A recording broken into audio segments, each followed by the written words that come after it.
Get ready to have your mind blown with these 10 incredible facts you probably didn't know. I mean, some of these are so out there, you'll wonder how you've gone your whole life without knowing them.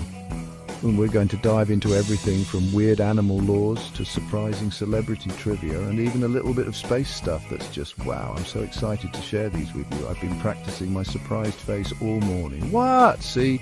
It's pretty good, right? So grab a snack, get comfortable, because your brain is about to get a serious workout. And trust me, you're going to want to stick around for all 10 of these.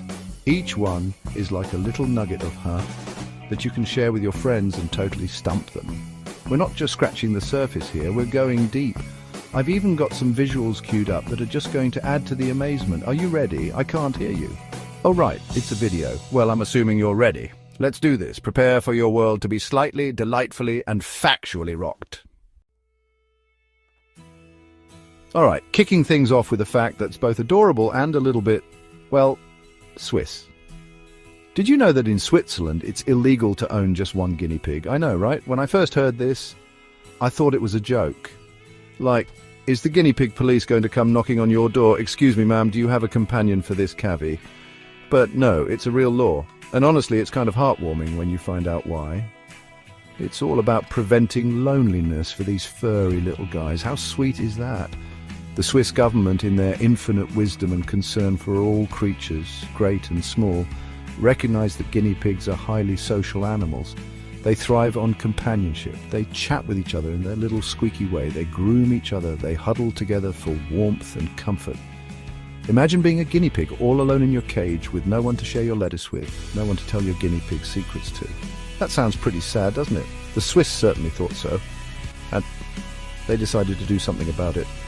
So if you're planning on getting a guinea pig in Switzerland, you better be ready to double the fun. This law isn't just a suggestion, it's taken seriously. They consider it a form of animal abuse to keep a single guinea pig because of the potential for social deprivation.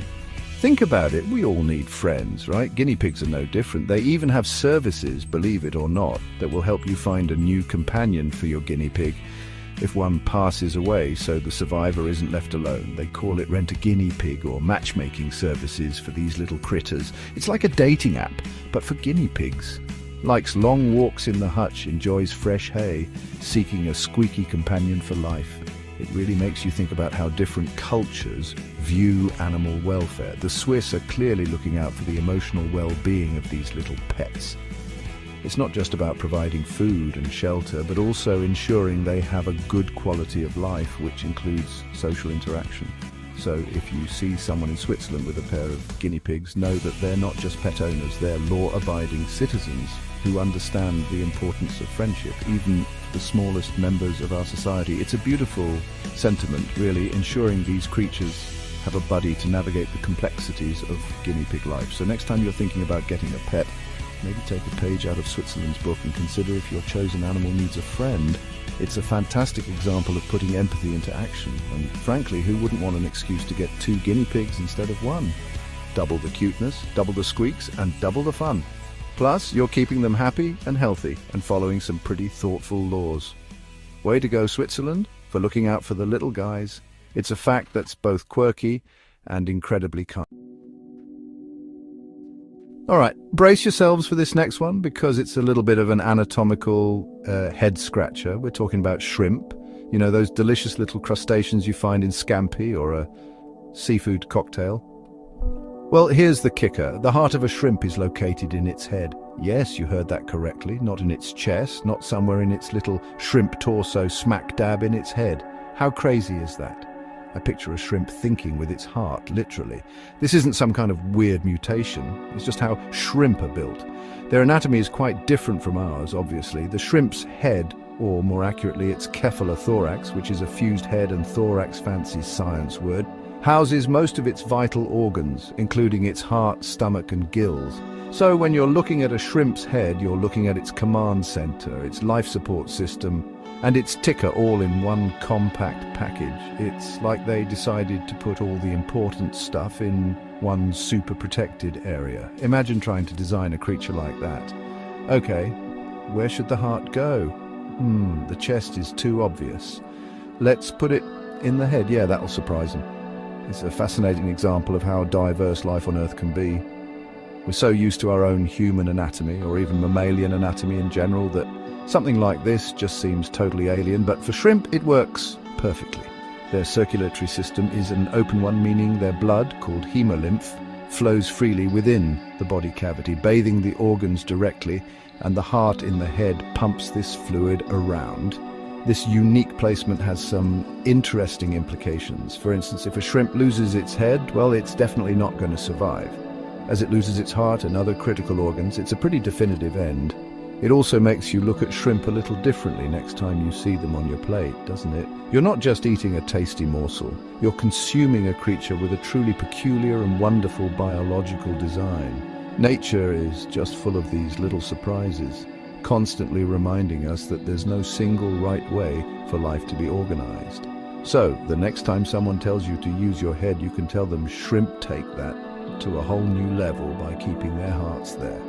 It's a fun fact that's sure to liven up any conversation about seafood or weird animal biology. The shrimp, small, tasty, and with a surprisingly unconventional cardiovascular setup. Who knew these little guys were so anatomically avant-garde? It just goes to show there's always something new and amazing to learn about the creatures we share this planet with, even the ones that end up on our dinner tables. Chapter 4, Cool Mom Age Gap? That's so not fetch. Alright, movie buffs, this one's for you, and it's a bit of a, wait, what? Moment from a super iconic movie. We all remember Mean Girls, right? Classic. And one of the most memorable characters is Regina George's mom, Mrs. George, played by the hilarious Amy Poehler. You know, the cool mom who says, "I'm not like a regular mom, I'm a cool mom." Well, get this. Amy Poehler was only 7 years older than Rachel McAdams, who played her teenage daughter Regina George when they filmed the movie. 7 years. I had to double check this one because it just didn't seem possible. Amy Poehler was so convincing as the trying too hard, slightly out of touch mum, and Rachel McAdams was the ultimate queen bee teenager. But when they shot Mean Girls in 2003, released in 2004, Amy Poehler was 32 and Rachel McAdams was 25. That's practically the age difference between siblings, not a mother and her high school daughter. Hollywood magic, I tell you, or just really, really good acting and some clever wardrobe choices. Think about that for a second. Rachel McAdams was playing a 16 or 17-year-old, which is already a bit of a stretch at 25, but totally believable. But Amy Poehler at 32 playing the mother of a 25-year-old who's playing a teenager. That's some serious acting chops. It really speaks to her comedic talent and her ability to embody a character so fully that you don't even question it. She absolutely nailed that role, creating one of the most quotable movie moms in history. Get in, loser, we're going shopping. It makes you wonder about other age differences in movies and TV shows. Sometimes actors are playing characters much older or younger than themselves, and we, the audience, are none the wiser. It's a testament to the skill of the actors, the makeup artists, the costume designers, and everyone involved in creating that illusion. In this case, the illusion was that of a generational gap that, in reality, was more like a coffee break gap. It's one of those behind-the-scenes facts that just makes you appreciate the movie even more. So next time you're watching Mean Girls and cringing or laughing at Mrs. George trying to dance with the girls or offering them cocktails, just remember that she's practically the same age as them. It adds another layer of humor to her character, doesn't it? The cool mum wasn't that far removed from being one of the plastics herself, age-wise. It's a fun piece of trivia that's definitely fetch, and it proves Amy Poehler is indeed a comedy queen, no matter what. Chapter 6. Baby bunnies have an adorable name. Hint, it's not fluff balls. Alright, prepare for a dose of cuteness overload with this next fact. We all love baby animals, right? They're tiny, they're fluffy, they make those adorable little noises. And baby rabbits or bunnies are definitely high on the cuteness scale, but have you ever wondered what the proper term for a baby rabbit is? It's not bunny wunnies or fluffy wuffies, though those are pretty good guesses. The correct term for a baby rabbit is a kit, or sometimes kitten, but kit is more common for rabbits. Isn't that sweet? Kit, it sounds so small and precious, just like baby rabbits themselves. The term kit isn't exclusive to rabbits. Baby foxes, skunks, and even beavers are also called kits. But it's particularly fitting for those little bundles of fur that hop around. Imagine a mother rabbit with her litter of kits all snuggled together in their burrow. It just paints such a cozy and adorable picture, doesn't it? I can almost hear their tiny little nose twitches. Now here's another fun fact about these kits. They are born blind, deaf, and completely hairless. They are incredibly vulnerable and rely entirely on their mother for warmth, food, and protection. The mother rabbit, or doe, usually builds a nest lined with her own fur to keep her kits warm. She only visits the nest to feed them for a few minutes each day, typically at dawn and dusk, to avoid attracting predators to her precious litter. It's a tough start for these little guys, but they grow up fast. Within about a week or two, their eyes and ears open, their fur starts to grow in, and they begin to look more like miniature versions of their parents. Soon after, they'll start venturing out of the nest, exploring the world with wobbly little hops. It's amazing how quickly they develop from these helpless little beings into curious and energetic young rabbits. Nature is pretty incredible when you think about the journey these tiny kits undertake in just a few short weeks. So, the next time you see a baby rabbit, you can impress your friends with your newfound knowledge. Oh, look at those adorable kits. It's a charming little piece of animal vocabulary that adds to the wonder of these delightful creatures. It's always fun to learn the correct terminology for things in the natural world, and kit is definitely one of the cuter ones. Plus, it just makes you want to go find some baby rabbits to coo over, doesn't it? Responsibly, of course. Okay, this next fact is truly legendary, literally. When you think of national animals, you probably picture things like eagles, lions, bears, real majestic creatures, right? Well, Scotland decided to go in a slightly different and way more magical direction. Get this. The national animal of Scotland is the unicorn. Yes, the mythical, horned, horse-like creature that symbolizes purity, innocence, and power. How cool is that? I want a national animal that's a unicorn. This isn't a new thing either. The unicorn has been a Scottish heraldic symbol since the 15th century. It was adopted by King James I of Scotland and has appeared on royal coats of arms, coins, and tapestries ever since. The unicorn was seen as a symbol of purity and power, and also as a natural enemy of the lion, which coincidentally is a symbol of England. A little bit of historical shade there, perhaps? The two animals are often depicted in conflict in heraldry, representing the historical rivalry between Scotland and England. But why a unicorn? In Celtic mythology, unicorns were associated with healing powers, joy, and even virility. They were seen as wild, untamable creatures, a perfect representation of the Scottish spirit, perhaps. The horn of the unicorn, called an alicorn, was believed to have the power to purify water and heal sickness. So choosing the unicorn as a national symbol wasn't just a flight of fancy. It was deeply connected to folklore, symbolism, and the desired image of the nation. It's a powerful statement about their heritage and values. You can still see unicorns all over Scotland today, especially on historic buildings, monuments, and as part of the royal coat of arms of the United Kingdom, where the Scottish unicorn is shown chained.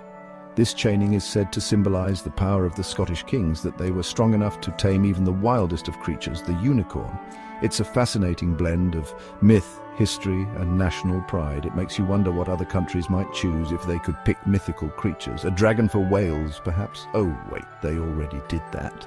So if you ever find yourself in Scotland, keep an eye out for these majestic, one-horned creatures. They might not be galloping through the Highlands, or are they? But their presence is deeply woven into the fabric of Scottish identity. It's a beautiful and whimsical choice for a national animal, and one that definitely sets Scotland apart. It reminds us that sometimes the most powerful symbols are the ones that live in our imagination and our stories. Long live the Scottish unicorn. All right, let's soar into our next fact, which is all about a monumental moment in human history. We take airplanes for granted now, hopping on them to cross countries and continents. But there was a time when the idea of a heavier-than-air flying machine was pure science fiction. Well, that all changed on a chilly day in North Carolina. The first successful sustained flight of a powered, controlled airplane took place on December 17, 1903. And the masterminds behind it, the legendary Wright Brothers, Orville and Wilbur. Can you imagine being there on that day in Kitty Hawk, the wind whipping around, the skepticism probably hanging heavy in the air? These two bicycle mechanics from Ohio had been dreaming and tinkering for years, facing countless setbacks and probably a fair share of your crazy comments. But they persevered, driven by an unshakable belief that they could conquer the skies. And on that fateful December morning, Orville Wright piloted the Wright Flyer for a glorious 12 seconds, covering 120 feet. It might not sound like much now, but it was everything then. That first flight was followed by 3 more that day, with Wilbur and Orville taking turns. The longest flight lasted 59 seconds and covered 852 feet. It was the culmination of years of meticulous research, countless glider tests, and the invention of key technologies like wing warping for control and a custom-built lightweight engine. They didn't just build a plane, they solved the complex problems of flight that had stumped brilliant minds for centuries. They were true pioneers, inventors and daredevils. The impact of that day cannot be overstated. It was the dawn of the aviation age.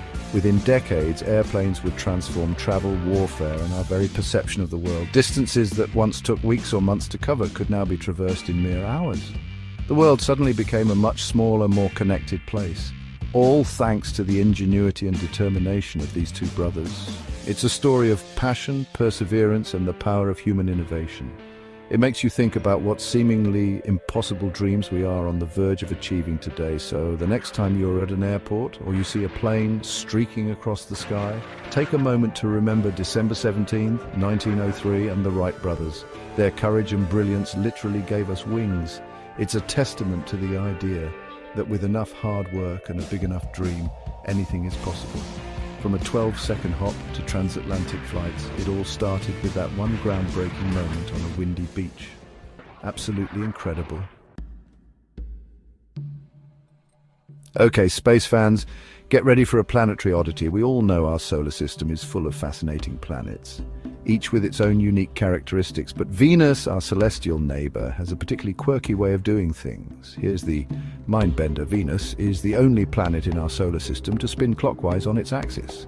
All the other planets, including our own Earth, spin counterclockwise. Venus is just out there doing its own thing, being the ultimate nonconformist of the planetary world. But wait, it gets even weirder. A day on Venus, the time it takes to complete one rotation, is actually longer than its year, the time it takes to orbit the Sun. Let that sink in.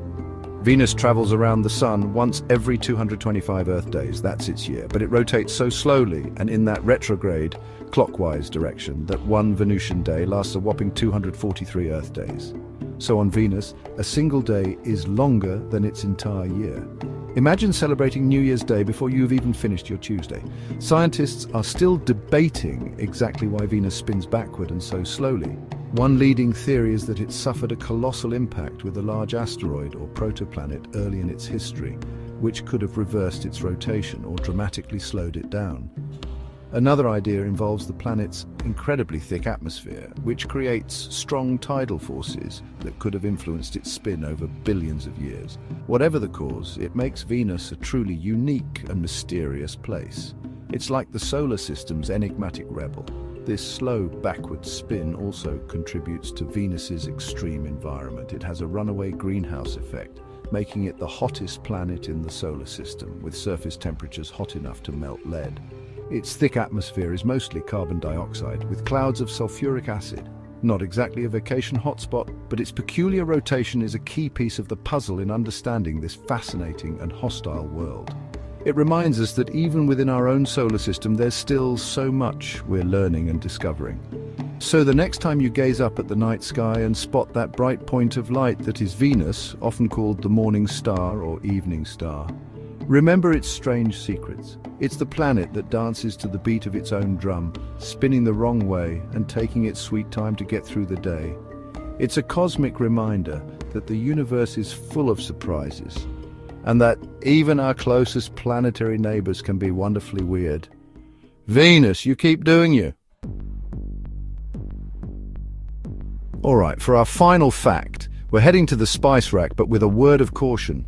We all know nutmeg, right? That warm, cozy spice we sprinkle on eggnog, pumpkin pie, or in our holiday baking. It smells amazing and adds a lovely flavor, but here's something you probably didn't know, and it's pretty wild. Nutmeg, in large doses, is a hallucinogen. Yes, that innocent-looking brown powder in your kitchen cabinet has a secret, psychoactive side. This is not a drill, people. The reason for this unexpected property is a natural compound found in nutmeg called myristicin. Myristicin, when ingested in significant quantities, can have mind-altering effects. We're not talking about the pinch you put in your cookies. You'd have to consume a pretty substantial amount, like several teaspoons or even whole nutmegs, to experience these effects. But if you do, the results can be quite unpleasant and even dangerous, including nausea, dizziness, anxiety, hallucinations, and a prolonged, uncomfortable high that can last for days. This isn't some new discovery either. The psychoactive properties of nutmeg have been known for centuries, and it has a history of use in some cultures for its intoxicating effects, though often with pretty rough side effects. There are even historical accounts of people using it as a cheap, albeit risky way to get high. But seriously, folks, this is not something to experiment with. The line between a little spice and a lot of trouble is one you don't want to cross. The negative side effects far outweigh any curiosity. The experience is often described as more of a delirium than a pleasant trip, characterized by a distorted sense of time, feelings of unreality, and sometimes frightening hallucinations. Plus, the physical side effects like rapid heartbeat, dry mouth, and severe gastrointestinal upset are no joke. So, while it's a fascinating bit of food science trivia, it's definitely in the don't try this at home category. Stick to using nutmeg for its culinary charm and leave the large dose experiments to, well, nobody actually. So there you have it. Your friendly holiday spice has a hidden, darker potential if misused. It's a good reminder that many natural substances, even common household ones, can have powerful effects on the body in the right or wrong quantities. Let's appreciate nutmeg for the delicious flavor it brings to our food and keep it strictly in the realm of culinary delight. It's a mind-blowing fact for sure, but one that comes with a big old warning label. Stay safe and spice responsibly, everyone. All right, first up, get this. The Spanish national anthem, the Marcha Real, it has no words. Zero, zilch, nada. Can you imagine standing there, hand on your heart, feeling all patriotic, and it's just instrumental. Like at a sports event, everyone else is belting out their anthems, and the Spanish fans are just humming along? Or maybe doing some really intense air guitar. I mean, it's pretty unique, right? Most anthems are all about, our land is great, or we have the best rivers, or look at our glorious flag. But Spain, they're just like, nah, the music speaks for itself. And honestly, maybe they're onto something. The Marcha Real, which translates to Royal March, is one of only 4 national anthems in the entire world to have no official lyrics. Think about that. Out of nearly 200 countries, only 4 are keeping it strictly instrumental. It's like being in that exclusive club, the one with the velvet rope and the really cool bouncer. Spain's just chilling in the VIP section with Bosnia and Herzegovina, San Marino and Kosovo. I wonder if they have little lyricless anthem parties. Hey Kosovo, nice melody you got there. Thanks Spain. Yours is pretty catchy too, even without anyone singing Oli Oli Ole. It's kind of fascinating, isn't it? The power of music to evoke national pride without a single word. Now, you might be thinking, why no words? Did they just forget? Did the lyricist call in sick that day? Forever? Well, the Marcha Real is one of the oldest anthems in Europe, dating back to the 18th century. There have been attempts over the years to add lyrics, especially during different political regimes. You can imagine, right? A new leader comes in. Okay, people, the silent treatment is over. I've got some killer verses about how awesome I am. But none of these lyrics ever stuck permanently. They'd get used for a bit, then when the political climate changed, they'd be dropped again. It's like that one song that keeps getting remixed, but everyone agrees the original instrumental is the best. So, how do the Spanish people feel about it? Is it a point of pride, this unique silent anthem? Or is it sometimes a little awkward? I picture a Spanish athlete on the Olympic podium, gold medal around their neck, tears in their eyes, and they're just intensely listening. Maybe they mouth some imaginary words they made up themselves. My tuba is the best tuba for my country, hooray. It definitely makes their anthem stand out. It's a bold choice, a statement piece, like wearing a really loud tie, but, the opposite, it's a quiet tie. A silent, majestic, historically rich tie. And think about the practicality. No arguments about which word is the verse's A, no forgetting the second verse. It's foolproof. Maybe the rest of the world should take a page out of Spain's songbook, or lack thereof. It's a bold move, Spain, a very bold move. And I've got to say, it's pretty cool. It makes you wonder what other countries almost went wordless, or if there were fierce debates. Should we add a la la la section here? Imagine the committee meetings. Anyway, 1 down, 9 to go. Stick around. All right, from lonely mouths to lonely lobsters. Well, not lonely, but incredibly rare. Get ready for this one, it's a real stunner. The probability of a blue lobster existing is widely touted as being 1 in 2 million. 1 in 2 million. That's like finding a 4-leaf clover made of diamonds while riding a unicorn. Okay, maybe not rare, but you get the idea. It's incredibly uncommon. Most of us think of lobsters as being that classic reddish-brown color when they're alive, or bright red when they're cooked. But nope. Out there in the deep blue sea, there are these vibrant electric blue lobsters swimming around. How cool is that? Imagine being a lobster fisherman. You're pulling up your traps, expecting the usual haul, and then, bam, this stunning sapphire-colored creature is just chilling in there like it's no big deal. Oh, hey guys, just me, your friendly neighborhood 1 in 2 million blue lobster. What's for dinner? These bright blue lobsters get their dazzling color because of a genetic abnormality. It causes them to produce an excessive amount of a particular protein. This protein, combined with a red carotenoid molecule known as astaxanthin, creates the blue coloration. Science, right? It's amazing. It's like they won the genetic lottery for coolness. So what happens when these rare beauties are caught? Do they end up on a fancy dinner plate? Well, sometimes, but often because they're so rare, they become minor celebrities. Many fishermen, when they catch one, will donate it to an aquarium or a marine science center. It's like they've found a little treasure from the ocean. And can you blame them? A blue lobster is just too special to simply boil. It deserves to be admired, studied, maybe even given a cool superhero name like Captain Cobalt or the Azure Avenger. I'd watch that movie. He fights crime with his powerful blue claws, and blue isn't the only weird color lobsters can be. There are yellow lobsters, which are even rarer, like 1 in 30 million. There are calico lobsters with mottled orange and black shells. And the rarest of them all, the albino or ghost lobster, which is estimated to be 1 in 100 million. That's insane. It makes the blue lobster look practically common. It's like a whole rainbow of rare crustaceans out there. The ocean is full of surprises, isn't it? Just when you think you've seen it all, it throws a neon blue lobster at you. It really makes you appreciate the diversity of life in our oceans. These genetic quirks create such incredible beauty, and it all comes down to proteins and pigments. It's a reminder that nature is the ultimate artist, constantly experimenting with colors and patterns. So, next time you're by the ocean, keep an eye out. You probably won't see a blue lobster, statistically speaking, but hey, you never know. Maybe you'll be the one to spot that 1 in 2 million marvel, or at least a really cool seashell. That's nice too. Chapter 4 of The Missing Letter, Q's Quest for a State Name. Okay, this next one is for all you word nerds and geography buffs out there, and it's one of those facts that seems so simple yet so surprising. You'll wonder how you never noticed it before. Are you ready? There's only one letter in the English alphabet that doesn't appear in any American state name. Any guesses? I'll give you a second. Think about it. A, B, C, D, all the way to Z. Which one is the odd one out? It's the letter Q. That's right, Q.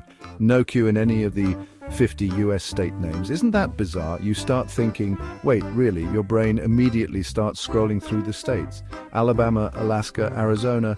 Okay, Z is covered. California, Colorado. All good. You get to thinking about those less common letters. There's an X in Texas and New Mexico, so X is fine. J in New Jersey, K in Kansas and Kentucky, but Q, nowhere to be found.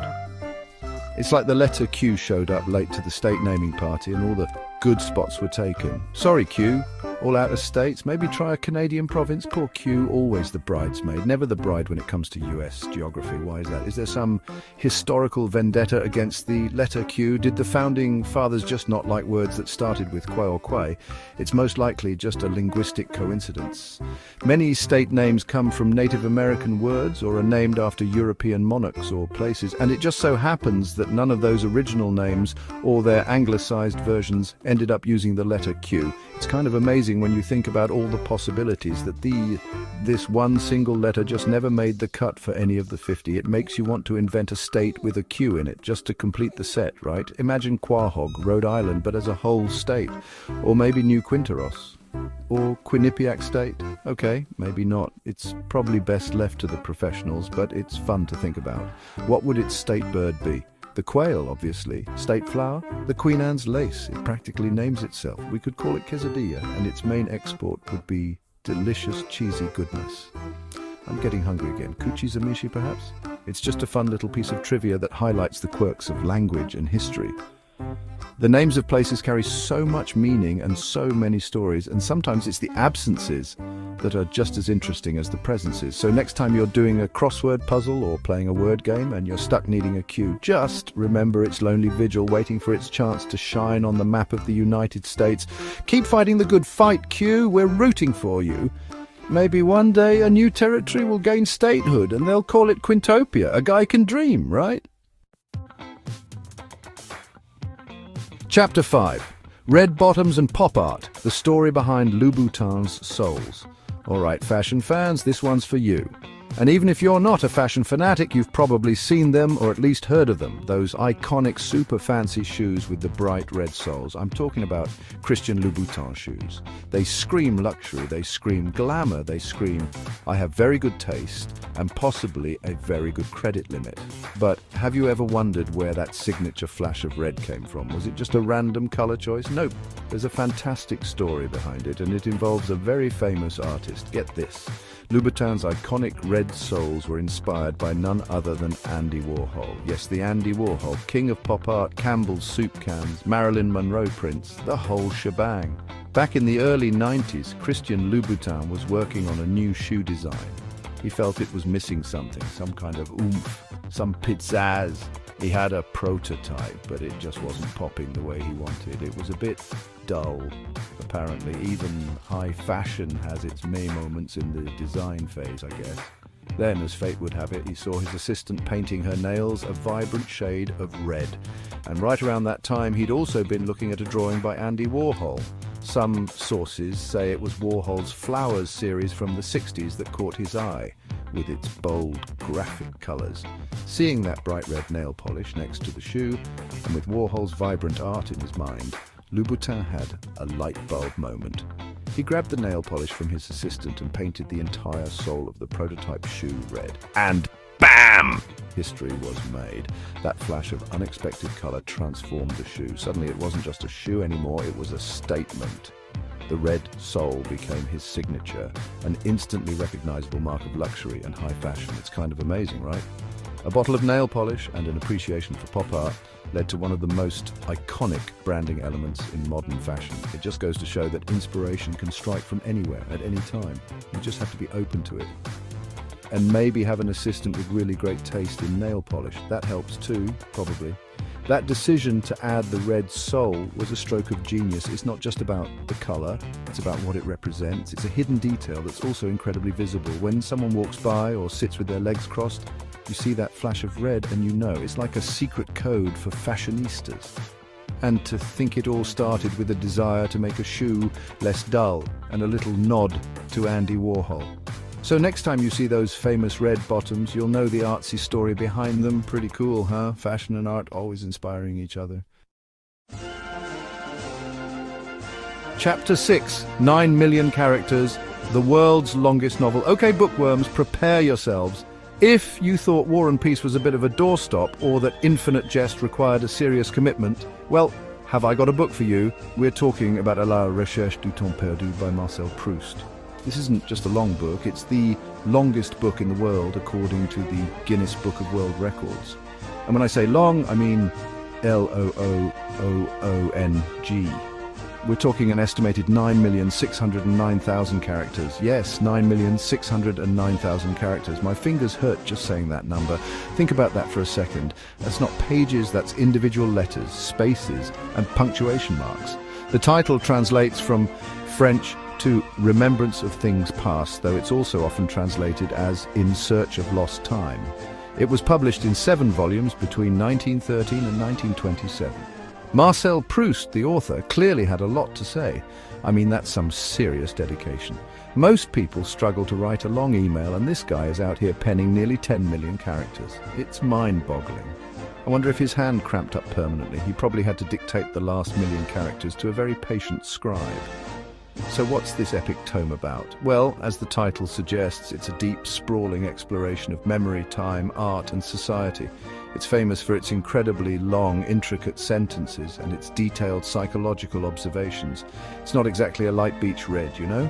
You don't just casually pick up Proust for a quick chapter before bed. It's more like an expedition. You pack supplies, you tell your loved ones you might be gone for a while, and you dive in. I bet finishing it feels like climbing Mount Everest, but for your brain. You'd want a medal or at least a very large cake. How long would it actually take to read? Well, if you read at an average speed of, say, 300 words per minute, and assuming an average of 5 characters per word, you're looking at, well, a very, very long time. We're talking hundreds of hours of reading. You could probably learn a new language or master a musical instrument in the time it takes to get through Proust. It makes other famously long books look like pamphlets in comparison. It's in a league of its own. It's the literary equivalent of a marathon run uphill in the snow. But for those who undertake the journey, many say it's one of the most rewarding reading experiences of their lives. Proust's insights into human nature and the workings of memory are considered profound. It's a testament to the power of literature to capture the complexities of life, even if it takes millions of characters to do it. So if you're looking for your next big reading challenge, and I mean big, maybe give À la Recherche du Temps Perdu a try. Just make sure you clear your schedule for the next year or so, and maybe invest in a comfy chair. You're going to need it. All right, pop culture history time, and this one is a classic example of how a single moment can change the internet forever. We're going back to the year 2000, the Grammy Awards. Jennifer Lopez walks onto the red carpet wearing dress. You know the one I'm talking about. The green tropical print Versace dress with the neckline that plunged, well, let's just say it plunged. It was daring, it was iconic, and it basically broke the internet before breaking the internet was even a thing. People went absolutely nuts for it. So many people were desperate to see this dress that they flooded search engines, primarily Google, typing in things like Jennifer Lopez, green dress, J.Lo Grammy dress, you name it. They weren't just looking for articles the dress, they wanted to see the dress. And at the time, Google was mostly text-based. You get a bunch of links, but no immediate visual. The demand was so overwhelming, it became the most popular search query Google had ever seen at that point. Can you imagine the Google servers just smoking like, what is happening? Why does everyone suddenly care about botany and necklines? This massive surge in searches for a picture made the folks at Google realize something crucial. People don't just want to read about things online, they want to them. Text results weren't enough to satisfy this J.Lo dress-fueled frenzy. Eric Schmidt, who was the CEO of Google at the time, has actually said that this event was the catalyst for creating Google Images. They saw this huge user need that wasn't being met, this global desire to gaze upon the majesty of Jennifer Lopez in that Versace creation, and they were like, we need to build an image search function, STAT, and so Google Images was born.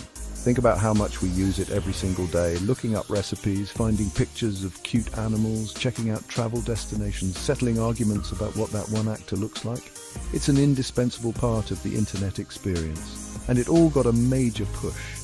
A significant reason for its creation, because one celebrity wore one very memorable, very revealing dress to an awards show. It's kind of hilarious and amazing all at once. The power of fashion, right? It can literally inspire technological innovation. So the next time you're casually searching for a picture of a cat playing a tiny piano or trying to find the perfect GIF, take a moment to thank Jennifer Lopez and her fearless fashion choice. That dress didn't just turn heads, it helped change the way we interact with information online. It's a reminder that sometimes the most unexpected things can lead to groundbreaking inventions. Who knew that a dress could be a tech incubator? Only on the internet, folks, only on the internet. Chapter 8. Too hot for time when Big Ben took a break. Okay, let's talk about a true icon. A symbol of London, a clock tower so famous it has its own nickname, Big Ben. Though, fun fact, Big Ben is actually the name of the great bell inside the tower, not the tower itself, which is officially the Elizabeth Tower. But hey, we all call it Big Ben, and that's okay. This majestic timepiece is known for its reliability, its famous bongs marking the hour for Londoners and the world. But even the most steadfast icons can have an off day, especially when things get a little heated. Picture this, it's May 27th, 2005, a particularly hot day in London. Temperatures are soaring, and at 10:07 p.m. something unprecedented happens. Big Ben's clock just stops. For 90 minutes, imagine the confusion. Londoners looking up, wait, did Big Ben just freeze? Is time broken? It was a pretty big deal. The culprit? Most likely the extreme heat. We're talking temperatures up around 90 degrees Fahrenheit or 31.8 degrees Celsius, which for London is pretty toasty, especially for a giant, intricate Victorian-era clock mechanism. Now you might wonder, how does heat stop a massive clock like Big Ben? Well, metal expands when it gets hot, and a clock like Big Ben has a lot of metal parts, a huge pendulum, intricate gears, levers, the works. When these components expand even slightly, it can throw off the delicate balance and precision needed for the clock to operate correctly. It's like the clock itself was saying, "Vieux, it's too hot, I need a break. Someone fan me with a giant newspaper." The heat literally caused a temporary mechanical hiccup in one of the world's most famous timekeepers. Of course, this wasn't the only time Big Ben has ever stopped or had issues. It's over 160 years old after all. It's had its share of maintenance shutdowns. It was silenced during parts of World War I and World War II to prevent enemy aircraft from using its chimes to navigate. There have been other minor stoppages due to weather, wear and tear, or even once a flock of starlings perching on the minute hand and slowing it down. Yes, a bird-based temporal anomaly. But the 2005 heat-induced stoppage was particularly notable because it was so unexpected. Despite these occasional pauses, Big Ben remains an incredible feat of engineering and a beloved symbol of endurance and British punctuality, most of the time. It's a reminder that even the grandest, most reliable things are still subject to the forces of nature or the occasional flock of birds.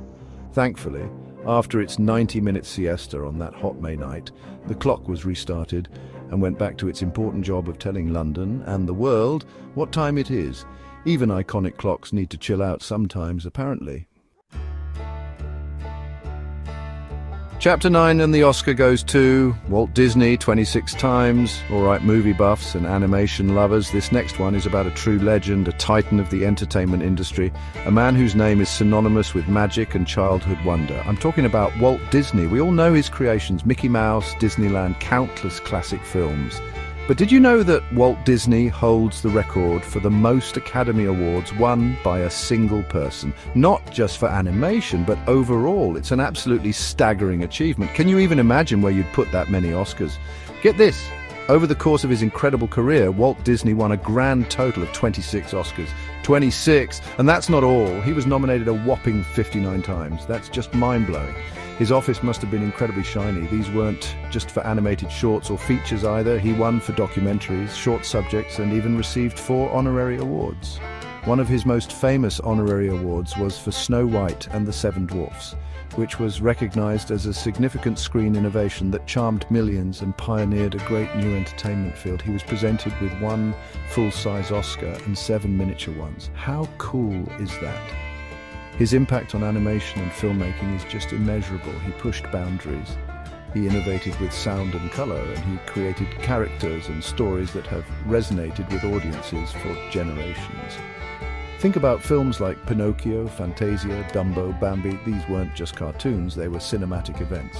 He had a unique vision and an unparalleled ability to bring imagination to life on the screen. Winning 26 Academy Awards is a testament to his genius, his dedication, and the sheer quality of the work he and his teams produced. It's a record that's unlikely to be broken anytime soon. Now, who else is up there in the Oscar stratosphere? Well, the legendary art director Cedric Gibbons, who actually designed the Oscar statuette, won 11 awards. Composer Alfred Newman also won 9. But Walt Disney is way out in front with his 26. It's like he was playing a different game. He was consistently recognized by his peers in the Academy for his groundbreaking contributions to the art of filmmaking. Each Oscar represented a milestone, a new achievement in storytelling and technical prowess. He wasn't just making movies, he was building a legacy, and that legacy continues to this day. The Walt Disney Company is still a giant in the entertainment world, and his influence can be seen in animation and family entertainment across the globe. Those 26 Oscars are more than just trophies. They represent a lifetime of creativity, innovation, and a relentless pursuit of excellence. So next time you watch a classic Disney film, remember the man behind the magic and his truly astonishing collection of golden statues. Walt Disney, a true Oscar king. Chapter 10.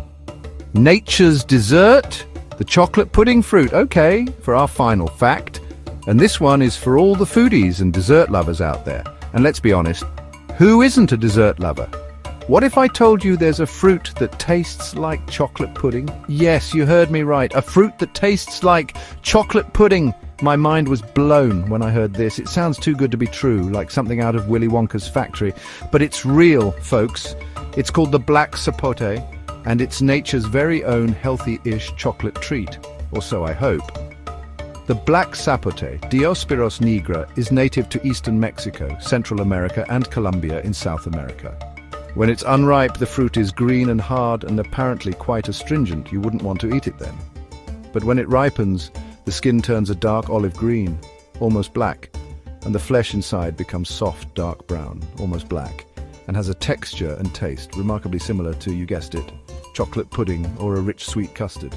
I'm so intrigued by this. I need to find one immediately. Imagine just scooping it out with a spoon. So what does it really taste like? People who've tried it say the flavor is mild, sweet, with hints of chocolate, caramel, and maybe even a touch of persimmon. It's actually related to persimmons. The texture is described as smooth, creamy, and mousse-like. It's often eaten raw, simply scooped from the skin, or blended into milkshakes, smoothies, or used as a base for desserts like ice cream or pies. Can you imagine a black sapote chocolate pudding pie? That sounds like a dessert dream come true. It's like Mother Nature decided to give us a guilt-free, or at least less guilty way to satisfy our chocolate cravings. Nutritionally, it's pretty good for you too. It's said to be rich in vitamin C.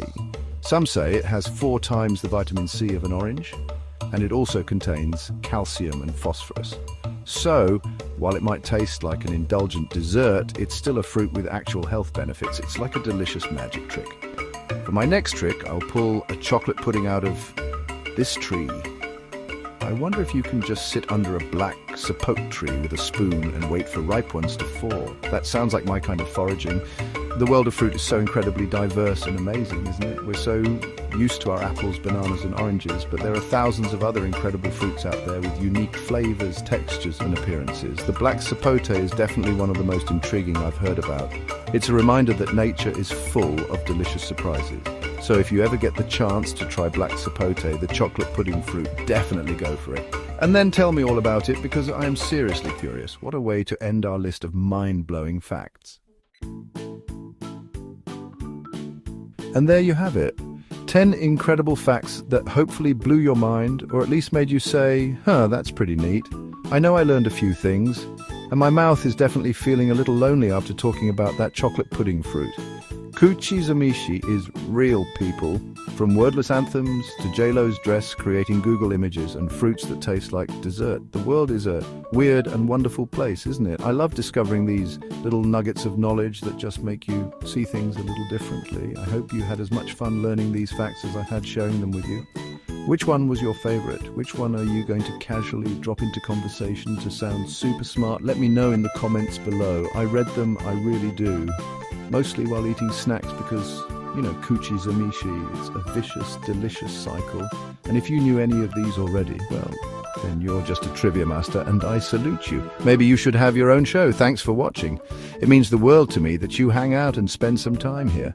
Don't forget to like, comment and subscribe for more amazing facts. Hit that notification bell so you don't miss the next video. We've always got something cool cooking up. Stay curious, keep learning, and we'll see you next time. Bye, everybody. Have a great one.